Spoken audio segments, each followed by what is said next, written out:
Bonjour et bienvenue dans ce nouvel épisode du podcast de l'avenir du travail. Le podcast où nous parlons des défis, des évolutions et des enjeux qui façonnent le monde du travail. Je suis Zaina Awad. Aujourd'hui, nous recevons un invité d'exception, Gilbert Ungbo, le directeur général de l'OIT. Merci d'être avec nous pour ce podcast. Merci de me recevoir. Nous avons beaucoup de sujets à traiter. Le 3 juin s'ouvrira la Conférence internationale du travail ici à Genève.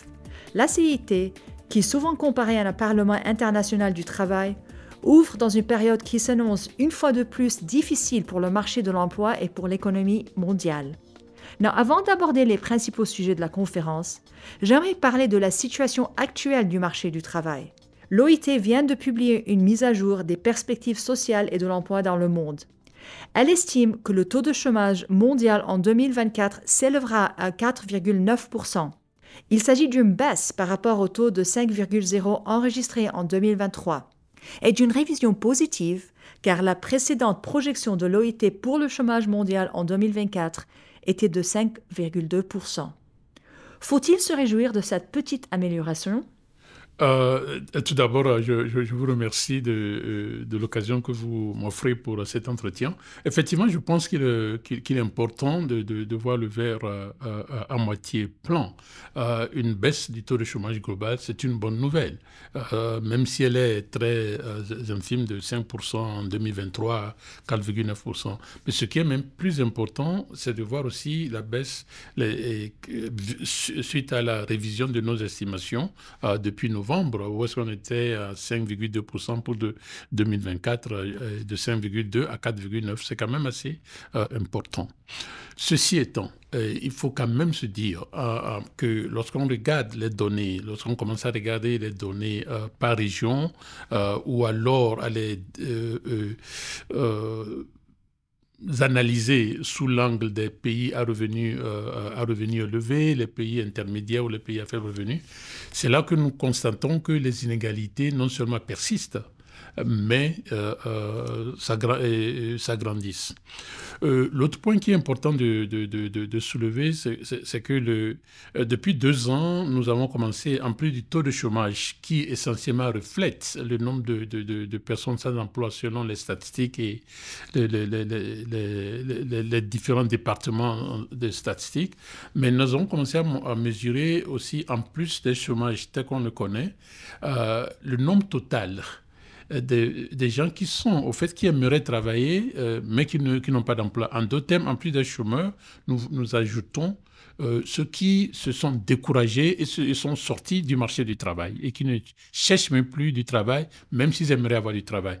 Et ce chiffre demeure quand même à 400 millions au niveau planétaire, ce qui est quand même assez préoccupant. Et plus élevé au niveau des femmes par rapport aux hommes, et surtout dans les pays les moins avancés. Juste une statistique pour refléter ce dont il s'agit, puisque l'autre dimension aussi, c'est toujours l'écart salarial entre les femmes et les hommes. Et ce que nous constatons aujourd'hui, c'est que dans les pays à faible revenu, les femmes, ceux qui sont sur le marché du travail, ceux qui ont un emploi, gagnent en moyenne 44% de ce que gagnent les hommes. Et dans les pays à revenu très élevé, pour les femmes, c'est déjà mieux, elles gagnent 73% par rapport à ce que les hommes gagnent. Mais c'est quand même un gap qui demeure de 20 à 27%. Voilà. Donc, en un seul mot, je dirais, oui, c'est une bonne nouvelle lorsqu'on regarde la quantité, mais quand on voit la qualité de la situation, c'est toujours préoccupant. Passons maintenant à la Conférence internationale du travail, la CIT, où bon de nombre des questions que vous avez soulevées, notamment l'inégalité, seront à l'ordre du jour. Commencerons par le tout premier forum de la Coalition mondiale pour la justice sociale qui se tiendra à la CIT le 13 juin. Qu'est-ce que la coalition et quels sont ses objectifs et pourquoi faut-il engager avec les gouvernements et autres parties prenantes en faveur de la justice sociale et à travers la coalition ? Vous savez, depuis la décision prise par le conseil d'administration en novembre 2023 pour la création de cette coalition, formellement parlant, nous avons été positivement très surpris de la réaction presque instantané que nous avons enregistré depuis le début de l'année. Aujourd'hui, nous avons presque entre 60 et 65 États membres qui se sont formellement inscrits. Et évidemment, nous avons plusieurs organisations d'employeurs, de travailleurs, de plusieurs universités, de la société civile, les collègues du système des Nations Unies, incluant l'Organisation mondiale du commerce, des acteurs au niveau international du développement comme Oxfam et les banques régionales de développement et j'en passe. Qu'est-ce que cela reflète? Et on parle de plus de 260 partenaires enregistrés il y a une semaine. Qu'est-ce que cela représente? Ça veut dire que partout au monde, la justice sociale au cœur des préoccupations de nous tous. Et voilà. Et maintenant, ce que nous comptons faire, le 13, ça va être le lancement officiel. Et à votre question, pourquoi au-delà des mandats traditionnels du BIT? D'abord, pourquoi les mandats du BIT? Parce que le travail, il faudrait encore le répéter, le travail n'est pas une commodité. Et nous pensons que la dignité humaine passe par le travail. Et la justice sociale, il n'y aura jamais de justice sociale, il n'y aura jamais de paix durable sans la justice sociale. Ça, c'est le préambule de notre Constitution. Donc, il va de soi. Mais la justice sociale, c'est aussi l'accès aux opportunités, l'égalité des chances quand il s'agit de l'accès aux opportunités économiques. C'est aussi la capacité donnée à tout le monde d'accéder à l'éducation, d'accéder à un minimum de santé. Et voilà. Et c'est pour ça que ça touche aussi des domaines au-delà du BIT. Et bien sûr, le monde du travail est en train de faire face à plein de défis et des nouvelles réalités, comme par exemple les plateformes numériques, les changements démographiques, le travail à distance, pour n'en citer que quelques-unes. Comment l'OIT envisage-t-elle d'adapter les principes et les droits fondamentaux au travail en face de cette réalité? Au fait, on a déjà commencé à y réfléchir. Et d'ailleurs, cette discussion récurrente sur les droits et principes fondamentaux au travail, pour moi, c'est une conséquence directe justement de cette préoccupation et donc de l'appareil, de la machine que la conférence a mise en place depuis 1998, justement pour permettre cette discussion récurrente afin de répondre aux nouvelles exigences que nous avons, et de cette discussion récurrente, justement, qui va prendre en compte la question du changement démographique, la question des transitions justes, que ce soit au niveau climat ou bien au niveau énergie, la question de l'intelligence artificielle, les modes de travail, de fonctionnement auxquels vous avez fait référence là-dessus. Cela va permettre à la conférence de sortir de cette discussion récurrente avec ou alors des recommandations ou bien des suggestions pour l'organisation afin de nous permettre justement de mieux ajuster le travail dans les années à venir, surtout que dans les années à venir, nous devons préparer notre prochain plan stratégique des 4 prochaines années. Et la CIT tiendra une première discussion normative sur la protection contre les risques biologiques. Pourquoi est-ce qu'il est urgent d'adopter de nouvelles normes internationales spécifiques aux risques biologiques au travail? Et quels seraient les principaux éléments de ces normes? Évidemment, les principaux éléments de ces normes, je ne saurais le dire. Il faut laisser justement le débat arriver. Et après ce débat, d'ailleurs, ce serait une discussion, ce que nous appelons dans notre jargon une double discussion, c'est-à-dire une discussion qui irait au-delà de 2024, mais jusqu'en 2025, avant de conclure. Quel instrument on aura? Est-ce que ce sera une recommandation ou est-ce que ce sera une convention? On ne peut pas le dire à ce stade-ci. Ceci étant, cela reflète d'abord l'importance, vous savez, depuis 2022, le fait que la question de la SST, santé, sécurité au travail, a été levée au grade des principes fondamentaux et droits au travail. Et faut-il rappeler que ces principes qui, en 2 mots, regroupent finalement les 10 conventions principales du BIT, ces conventions sont... Et tous les pays doivent mettre en œuvre ces conventions, qu'ils aient ratifié ou non les dites conventions. Je pense que ça, c'est important.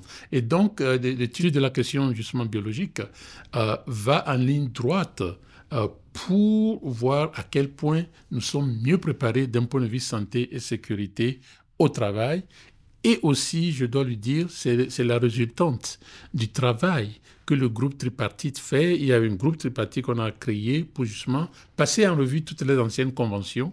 Et ce faisant, ils ont identifié justement des gaps. Et donc, c'est la réponse justement aux recommandations, à certaines recommandations de ce groupe de travail. Et la CIT va également parler de l'économie des soins. Quelles sont les mesures concrètes que l'OIT recommande au gouvernement pour mieux protéger et valoriser les travailleurs de l'économie des soins, qui sont majoritairement des femmes et des migrants? Non, ça c'est clair. Et l'économie des soins, c'est pour ça que nous parlons de l'économie des soins. Et donc, ce n'est pas juste une question de santé. Donc, il y a la question de santé, il y a la question démographique. Cela veut dire aussi, qui parle de l'économie des soins, parle du travail domestique. Et nous savons, le travail domestique, c'est un domaine où est-ce que 73%, ce sont des femmes. Et donc, il y a un gap salarial. Nous savons aussi que c'est un domaine où est-ce que, qui implique les discussions tout autour de la migration, de la migration. Et donc, et le gap entre les pays, essentiellement les pays du Nord, comme on le dit, où est-ce que la population est vieillissante, et les pays du Sud, où est-ce que la population est encore relativement beaucoup plus jeune. Ben, l'économie des soins, au fait, finalement, c'est aussi l'économie du futur, là-dessus. Donc, et il est important qu'on ait cette discussion afin encore pour l'organisation de bénéficier des recommandations et ajuster notre plan d'attaque, notre plan de travail en conséquence. Et la conférence va bien sûr discuter également de la situation des travailleurs dans les territoires arabes occupés. Le dernier rapport de l'OIT à ce sujet est disponible sur notre site web. Maintenant, face à la crise humanitarienne et la perte massive d'emplois dans les territoires palestiniens occupés, comment l'OIT compte-t-il soutenir les travailleurs et promouvoir le respect des droits du travail dans cette région? D'abord, c'est une situation qui est très, très, très, très pénible.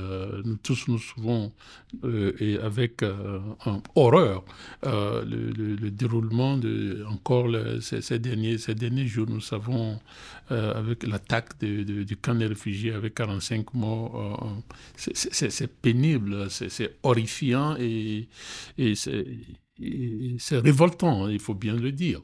Et ce rapport encore dénote l'impact de cette crise sur le marché du travail. Juste rapidement, à Gaza, par exemple, la situation était déjà très dure, il faut bien se le dire.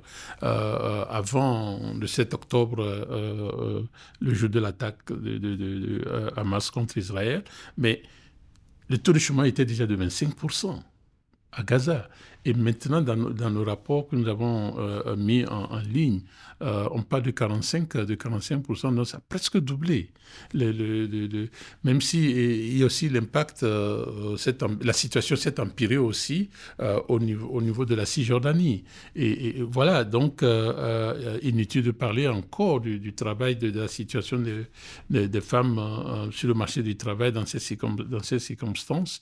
Et donc c'est une situation très, très préoccupante. C'est pour cela que nous ne pouvons encore une fois faire appel vraiment à un cessez-le-feu permanent et plutôt faire appel à des négociations pour aboutir sincèrement à la solution que tout le monde appelle une solution en 2 États. Là-dessus, il faut une solution pérenne à cette crise afin qu'on arrête cette horreur et surtout au niveau du marché du travail afin que les travailleurs et aussi la PME, parce qu'on sait que dans la région, c'est beaucoup de petites entreprises qui souffrent énormément aussi de cette situation. Et nous attendons à un débat à une discussion assez riche et sincèrement, nous espérons que ce débat va contribuer justement à la recherche d'une paix durable. Monsieur le DG, merci pour cet aperçu. Aujourd'hui, nous avons parlé avec le directeur général de l'OIT. C'est la fin de notre podcast, mais pour poursuivre l'actualité de l'OIT sur les réseaux sociaux, vous pouvez nous suivre sur le compte LinkedIn de l'Organisation internationale du travail, sur notre site web ilo.org et sur Facebook et Instagram et sur X @OIT-info.